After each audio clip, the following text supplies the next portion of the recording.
Greetings and welcome, and today I want to talk about this Chris Rock and Will Smith thing. Now usually this is the sort of thing I will avoid like the plague. Hollywood celebrity tittle-tattle nonsense is something that I will generally avoid, but this one piqued my interest basically because I generally just want to talk about how people in power and elitists seem to be able to get away with breaking the law, and it's driving me mad.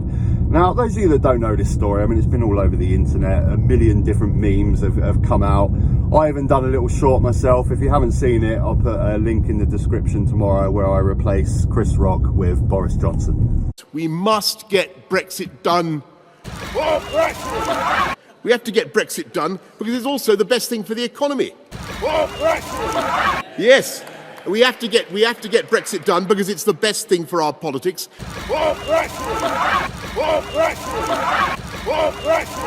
So yeah, if you're not familiar with this story, basically Chris Rock made a joke about Will Smith's wife and her bald head.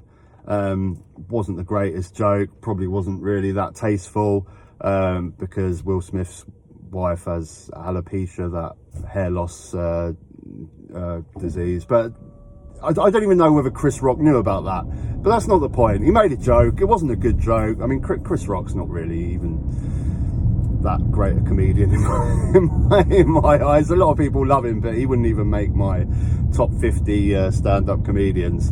If you're interested, I'll do my top 5.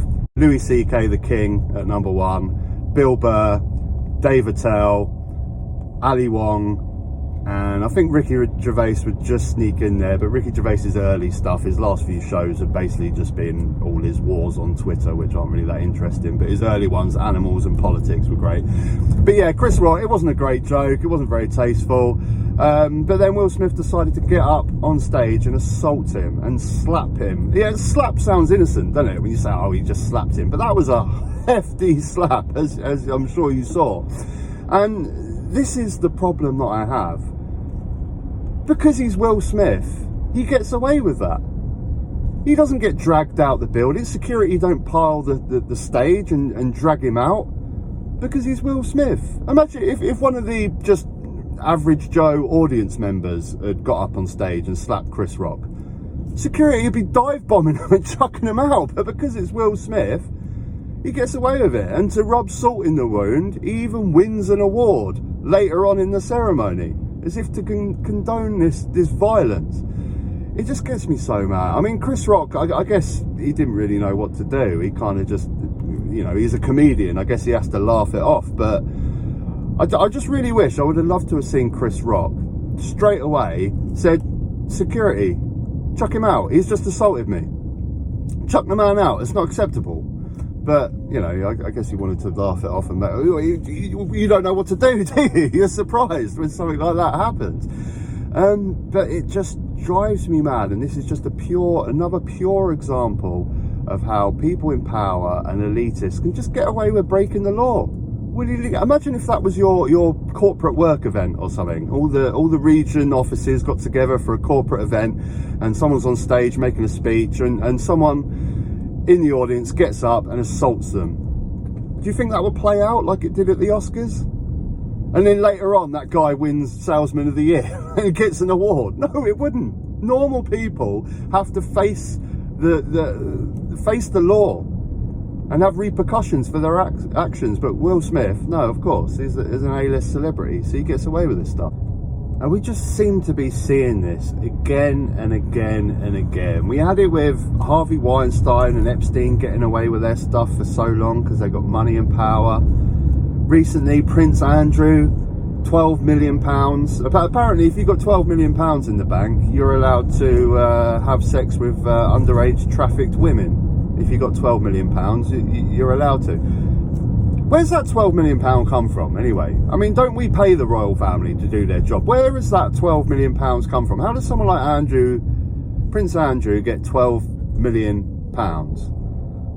And this is what I'm saying. Why do we settle for this rubbish? With the royal family, everyone needs to be saying, right, the time is done with the royal family now. We're not having this bollocks anymore. That 12 million quid, that's coming out of the Queen's hat with all those jewels on. Yeah, we're selling that. We're getting rid of that.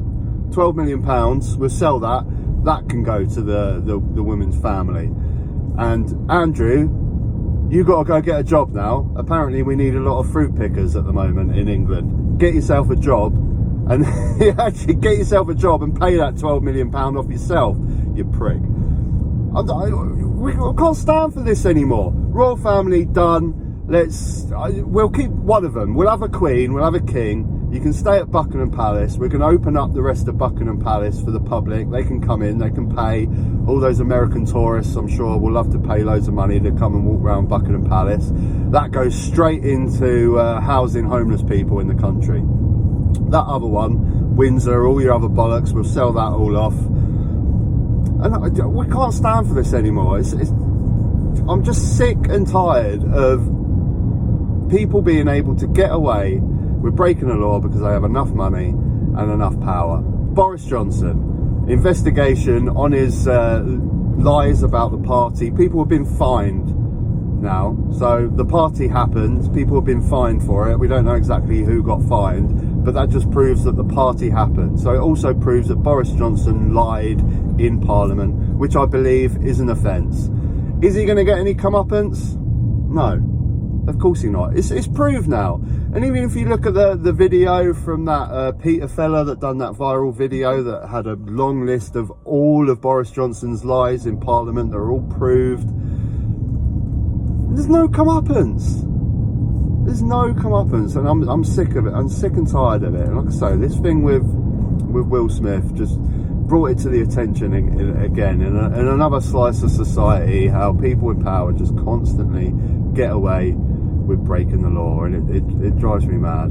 Boris Johnson is going to get away with his lies, and he's going to get away with breaking the law along with everyone else. What's your thoughts, guys, in general? Are you sick of the royal family getting away with having sex with underage girls?